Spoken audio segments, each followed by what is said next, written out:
Vous savez que, pour ceux qui nous connaissent, que l'Académie du service a pour principe de s'appliquer les recommandations fortes qu'elle fait à ses clients.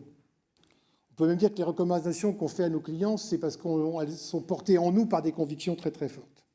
Et c'est pourquoi nous sommes, comme certains de nos clients, ou comme d'autres qui témoignent ce matin, sur le chemin des entreprises à mission. Et j'ai eu le plaisir hier de signer nos nouveaux statuts qui font que maintenant on va devoir publier nos engagements régulièrement. Et je pense que c'est une véritable opportunité pour une entreprise de se déclarer statut à mission, de prendre ce statut, parce que ça oblige à faire un certain nombre de choses et qui sont bénéfiques pour l'environnement, pour la planète, pour le vivant, peu importe comment on le formule. Mais l'essentiel, c'est d'avoir une vision des entreprises qui dépasse leur seul, on va dire, objet de démarrage. Notre entreprise à mission, nous, notre raison d'être, je vous la lis avec plaisir, parce que nous en sommes fiers, ça a été conçu par toute l'équipe. On a décidé que notre mission, c'était d'incarner et de faire vivre la symétrie des attentions au sein des organisations. Et on fait ça pour y faire grandir et s'épanouir les femmes et les hommes, individuellement et collectivement. Et pour réussir ça, vous verrez, on prend des engagements et on les publiera régulièrement. Maintenant, je vais aussi vous dire que à l'occasion de cette crise, on a effectivement renforcé la symétrie des attentions en nous, ce qui était la moindre des choses, mais on s'est aussi réinventé, comme nos clients en témoigneront tout à l'heure. Et dans ce cadre, nous avons développé une nouvelle offre pour renforcer notre capacité à faire vivre la symétrie des attentions dans les organisations. Et c'est ainsi qu'on a créé l'index ESG de la symétrie des attentions, en partant du baromètre national qu'on fait depuis 8 ans et que Thierry vous présentera tout à l'heure, dont Thierry et Stanislas vous présenteront tout à l'heure les résultats de cette année. Un certain nombre d'entreprises appliquent la même méthode avec leurs fichiers clients, leurs fichiers collaborateurs, pour voir où elles en sont de l'implémentation de ce concept et trouver des pistes de progrès au travers 11 dimensions que nous leur proposons. Et puis on a renforcé ce dispositif dans le cadre de cet index ESG qui permet réellement à l'entreprise de faire un vrai bilan sur ses pratiques au travers des outils que nous avons qui permettent de confronter une entreprise à ce qu'elle fait à peu près 120 pratiques d'excellence. Donc ça les aide vraiment à progresser. Alors pour fêter cette innovation et la première entreprise qui a bénéficié de ce nouveau service, j'invite Cofidis, en la personne d'Antoine Goeb, directeur des clientèles de Cofidis, à me rejoindre. Merci Antoine.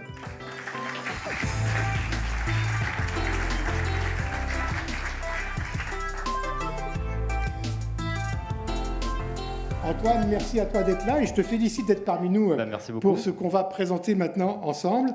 Et je vais commencer par t'inviter à présenter les résultats du baromètre que vous venez d'avoir, puisque les résultats sont encore assez frais.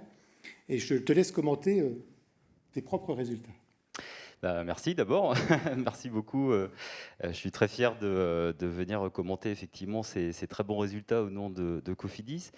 Je voudrais quand même rebondir un petit peu sur vos propos introductifs, Jean-Jacques, parce que ce label symétrie des attentions, vous avez raison, fait le lien entre les efforts de la marque vers la relation client, vers l'expérience client, avec les efforts de la marque employeur, de l'entreprise employeur vis-à-vis de l'expérience collaborateur. Mais c'est pas l'un et l'autre pris isolément, c'est l'un nourrissant l'autre, alimentant l'autre. Et donc votre label, ce label de symétrie des attentions vient valoriser la cohérence globale du fonctionnement de la marque au sein de son écosystème. Et c'est une notion qui est très ancrée chez Cofidis. On voit les résultats, enfin, je ne vais pas les citer, ils sont affichés. Cofidis, on vend des crédits et de l'assurance. On noue des liens de confiance très forts avec nos clients au quotidien, tout au long de la durée client avec nous. Donc ce défi, c'est vraiment d'incarner dans nos pratiques quotidiennes, managériales, vis-à-vis de nos clients, ces valeurs de confiance, de considération, de collectif et d'engagement. Dans la crise, vous l'avez dit qu'on a traversé, comment ça se matérialise pour une marque comme Cofidis, une marque grand public, une marque généraliste. Dans les jours qui ont suivi le confinement, on a été très impacté par les communications de nos clients qui sont venus vers nous anxieux, pour ne pas dire dans certains cas en détresse, clairement, avec des pertes brutales de revenus. Je pense notamment à tous nos clients indépendants, artisans, coiffeurs, taxis, restaurateurs, j'en passe, qui nous appelaient pour nous dire, mais moi, enfin, il n'y a plus rien qui rentre, hein, concrètement. Quelle solution on peut avoir? Bah là, c'est des moments de preuve pour une marque comme Cofidis, dans son écosystème, d'incarner, là, pour le coup, vraiment aussi nos valeurs quotidiennes. Et donc, l'enjeu a été massivement d'organiser des reports de mensualité pour tous ces clients en perte de revenus brutale, des reports gratuits, hein, ça va sans dire. Mais donc, là aussi, pour essayer d'accompagner au mieux nos clients à travers cette crise. Je vais prendre un autre exemple sur nos collaborateurs. C'est je vais évoquer un point moi, qui me donne beaucoup de fierté en tant que directeur opérationnel des services clients de Cofidis, c'est que là aussi, dans les jours qui ont suivi l'annonce du confinement, on a vu des conseillers clientèle, donc dans des grandes équipes d'appel entrant, prendre sur eux de contacter des clients simplement pour prendre des nouvelles. C'est-à-dire que des clients qu'ils avaient eus récemment et dont surtout ils connaissaient la fragilité ou la vulnérabilité, l'isolement, la solitude. Et donc simplement témoigner d'une considération en prenant des nouvelles sans prétention évidemment commerciale du tout. Donc, moi, faut mesurer l'engagement individuel que ça suppose pour un conseiller commercial chez nous. Et donc, nous, le défi a été d'amplifier ce type d'initiative, de donner les moyens, les conditions pour que tous nos conseillers volontaires à contacter des clients vulnérables puissent le faire dans de bonnes conditions. Alors, des exemples comme ça, il y en a beaucoup. Ça faisait aussi écho à ce que Cofidis, là aussi je parle d'écosystème, hein, faisait comme action vis-à-vis d'associations. Je pense à la Fondation des hôpitaux par exemple, mais aussi tout concrètement sur notre bassin d'emploi. Cofidis est implanté dans le Nord depuis une quarantaine d'années. On est un employeur important dans la région. Bien évidemment, pour tous les jeunes, les étudiants qui n'avaient pas de stage, d'alternance, etc., de contrat de professionnalisation ou autre, on a mis en place très rapidement un plan d'action très fort, très massif là aussi, pour proposer des jobs, des contrats d'alternance, etc., sur notre bassin d'emploi.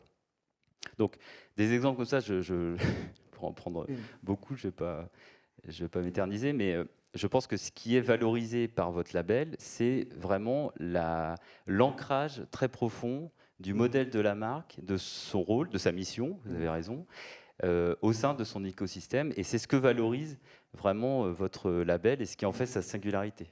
Et quand on a analysé vos résultats, on a été surpris. On s'attendait effectivement on espérait bien que vous continueriez à avoir d'excellents scores, puisque vous aviez déjà eu d'excellents scores. Hein, puisque en 2019, quand Cofidis avait concouru pour ce baromètre, et leur note moyenne était de 74. Et je rappelle que pour avoir le label équipe heureuse, client heureux, il faut être au-dessus de 70. Donc 74, c'est déjà très bien. La barre est très très haute. Et là, vous avez eu 86. Avec une progression on va dire l'engagement des collaborateurs de plus 19 points. Donc c'est pourquoi j'ai vraiment le plaisir, en nom de Cofidis, de vous remettre pour la deuxième année consécutive. Merci beaucoup. Le label équipe heureuse, client heureux, évidemment. Merci beaucoup. Merci.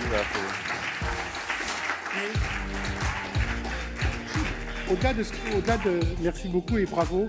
Au-delà de votre témoignage, j'avais envie pourquoi vous avez eu envie de tenter pour une deuxième fois ce label? Qu'est-ce qui vous a poussé? Après une année, on ne l'avait pas fait à cause de la crise. Ouais. Qu'est-ce qui vous a redonné l'énergie? L'énergie, vous invitez des gens de la relation client, c'est des passionnés, donc l'énergie, c'est au quotidien. Un label comme ça, je l'ai dit, ça a beaucoup de sens dans notre stratégie de marque Cofidis, forcément, entreprise à mission également. Nous, on vise à offrir à chacun des parties prenantes de notre écosystème les meilleures chances d'avancer, hein, que ce soit nos clients à travers leurs projets, nos collaborateurs à travers des trajectoires de carrière, de l'épanouissement professionnel, et puis, comme j'ai pu l'illustrer, aussi toutes les parties prenantes autour de nos activités dans le Nord. Moi, l'ambition, c'est très challengeant, en fait, votre label. Mhm. C'est un label qui a beaucoup de noblesse, enfin, je tiens vraiment à le dire, qui a aussi beaucoup de difficultés, ça vous l'avez pas dit tout Mhm. à l'heure, mais donc c'était très cohérent de poursuivre cette démarche, de nous challenger encore là-dessus. Alors, 19 points de plus sur la mesure de, on va dire, de l'engagement des collaborateurs. Est-ce que vous pouvez partager avec tous les gens qui nous font le plaisir d'être là ou à distance, 2 ou 3 actions spécifiques qui, à votre avis, ont participé de cette admirable progression? Bah, pour les collaborateurs, je l'ai dit, hein, c'est vraiment l'ambition, c'est d'ancrer au quotidien, et ça fait 40 ans qu'on le fait, la confiance qu'on incarne vers nos clients. Donc, il n'y a pas de recette miracle, hein. Je pourrais citer, j'ai pris quelques exemples tout à l'heure, mais on a évidemment renforcé énormément l'accompagnement de nos équipes. On est une entreprise de 1500 collaborateurs. On est traversé, comme toute la société, par la pandémie, par l'angoisse, Mhm. par la peur, par aussi malheureusement des drames. Donc on a énormément été présent, on a énormément accompagné nos équipes, et je ne parle pas que du télétravail, je parle Mhm. aussi de dispositifs d'accompagnement aussi psychologique, parce que des Mhm. drames on en a connu, de l'anxiété il y en avait beaucoup. Et puis on a énormément communiqué auprès de nos équipes, on a communiqué sur la situation de l'entreprise, la situation de nos clients, ce qu'on faisait pour eux. On a communiqué notamment pourquoi on ne ferait pas appel à la solidarité nationale à travers Mhm. du chômage partiel, par exemple. Et là aussi, ça contribue à nourrir la fierté collective, l'engagement de la marque, là aussi sur son écosystème très global. Donc, moi, je pense que c'est pas des recettes miracles qu'il faut aller chercher, c'est pas des ingrédients particuliers. C'est vraiment comment la marque incarne dans son quotidien, dans ses pratiques, Mhm. sa mission et ses valeurs. Merci Antoine. Et je voudrais préciser, pour compléter ce que vient de dire Antoine, c'est que on aurait pu, au niveau de l'académie, pour faire encore plus connaître ce label, baisser la garde. On pourrait dire qu'on le donne dès que les entreprises ont 60 ou plus de 50. Et vraiment, toute l'équipe de l'académie a voulu, en disant non, tant pis, même si on en vendra moins, c'est pas grave. Mais il faut surtout pas qu'on baisse le niveau d'exigence que représente ce label. Et la note 70, pour l'obtenir, il faut vraiment, comme le fait Cofidis, avoir des pratiques d'excellence, et puis avoir des pratiques d'excellence ancrées dans le temps, avec beaucoup de cohérence. Mais vraiment, je tenais à le redire, parce que nous, on préfère avoir un label pas encore trop connu, mais qui est vraiment une preuve d'excellence. Au-delà de ce label, alors vous avez aussi été la première entreprise à bénéficier de notre nouvelle offre, l'index ESG, de la symétrie des attentions, hein, que nous avons créé cette année en extension, comme je disais tout à l'heure, du baromètre national et du baromètre de chaque entreprise. Hein, pour avoir cet index, pour être réalisé, l'entreprise doit se soumettre, on peut le dire comme ça, mais c'est un travail qui l'a fait réfléchir à un audit très très précis de ses stratégies qui vise à améliorer l'expérience client et l'expérience collaborateur. On analyse toutes les pratiques d'entreprise. C'est beaucoup de travail pour l'équipe dirigeante, c'est beaucoup de travail pour nous, mais c'est un travail passionnant. Donc je voulais vous demander de témoigner aussi qu'est-ce que cet index, qui lui ne donne pas lieu à une récompense, il donne lieu à peut-être une communication, mais ça c'est autre chose. Mais qu'est-ce que ça vous a apporté, vous, en tant que dirigeant, d'accomplir ce chemin-là aussi, parce que c'est un chemin. Absolument. Alors, c'est beaucoup de travail, vous avez raison. C'est surtout une remise à plat des actions, concrètement, des dispositifs qu'on met en place, des plans d'action, de toutes les mesures qu'on prend pour nos collaborateurs, pour nos clients. C'est deux choses en fait cet index. C'est un indicateur extra-financier qui vient compléter, je dirais, la photographie prise par le label, c'est-à-dire les questionnaires clients, collaborateurs, etc. Ça vient les mettre en dynamique, ça vient expliciter des choses à travers l'analyse des dispositifs concrets, comme vous l'avez dit. Et d'ailleurs, je tiens à féliciter, je vais prendre 30 secondes quand même, mais à remercier et vraiment à souligner la qualité des échanges qu'on a pu avoir avec votre équipe d'experts, qui nous a aidé à prendre beaucoup de recul, parce qu'une fois qu'on met tout à plat, forcément, ça, ça fait quand même une masse d'éléments, et ça aide à confirmer des besoins, à conforter des dispositifs, à valider qu'il n'y a pas d'angle mort, et souvent il y en a malheureusement. Donc comment est-ce que cet index nous fait là aussi progresser concrètement dans tous les plans d'action qu'on met en place. Et je tiens vraiment à témoigner là pour le coup que c'est quelque chose, oui, qui demande un peu de travail, mais c'est un investissement très payant parce que ça fait réfléchir, ça fait progresser, ça fait avancer.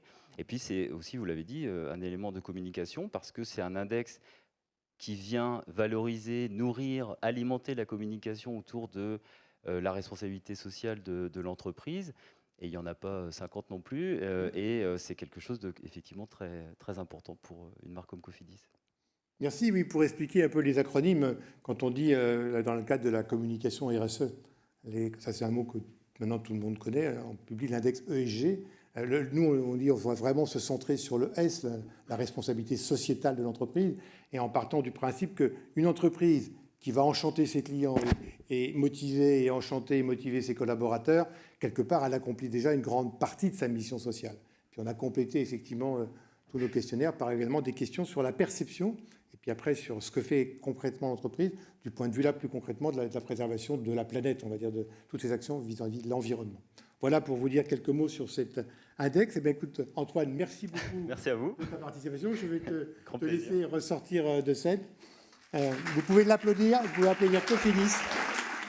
Parce que je vous assure, pour avoir participé et puis pour avoir accompagné l'équipe qui a fait, effectivement, j'appellerais ça les audits au sein de Cofidis, que ce n'est pas par hasard s'ils ont une telle note, c'est pas par hasard s'ils sont capables d'y investir tant de temps.